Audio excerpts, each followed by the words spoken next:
আসসালামু আলাইকুম দর্শক, আপনাদের সবাইকে স্বাগত জানাচ্ছি আরও একটা নতুন ভিডিওতে। বেসিক্যালি আজকে যে মিনি ব্লগটা বানিয়েছি সেটা হচ্ছে আমরা গিয়েছিলাম রিসেন্টলি বঙ্গবন্ধু এটাকে সামরিক জাদুঘর।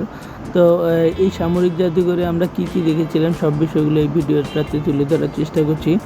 তো এই বঙ্গবন্ধু সামরিক জাদুঘরে কিন্তু আপনি বিভিন্ন ধরনের জাহাজ থেকে শুরু করে বিভিন্ন ধরনের সাম্পান, সেই সাথে বাংলাদেশের স্মারক, বাংলাদেশের যত পুরস্কার আছে সব ধরনের কিন্তু রাষ্ট্রীয় পুরস্কার এখানে সংরক্ষিত আছে।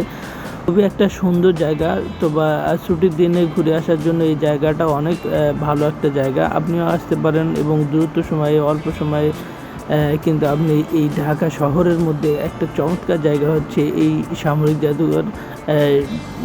সামরিক জাদুঘরে কিন্তু বিভিন্ন ধরনের আপনারা দেখবেন নৌবাহিনী, সেনাবাহিনী এবং বিমান বাহিনীর যে সকল যুদ্ধ বিমান থেকে শুরু করে বিভিন্ন ধরনের রাইফেল সব কিছু কিন্তু এখানে তুলে ধরা হয়েছে। খুব সুন্দর করে কিন্তু ডিজাইন করা হয়েছে এই মিউজিয়ামটা। খুব সুন্দর, আমার কাছে পার্সোনালি ভালো লেগেছে। আপনারাও আসতে পারেন এবং আপনাদের হাতে যদি সময় থাকে তাহলে এই জায়গাটা ঘুরে দেখতে পারেন এবং আপনাদের নিশ্চিত আমি বলতে পারি যে এই জায়গাটা আপনাদের ভালো লাগবে। তো দর্শক, আজ এ পর্যন্ত। এই ভিডিওটা ভালো লাগলে অবশ্যই আমার পেজটাকে ফলো করে রাখতে পারেন এবং চ্যানেলটাকে সাবস্ক্রাইব করে রাখতে পারেন। ধন্যবাদ সবাইকে।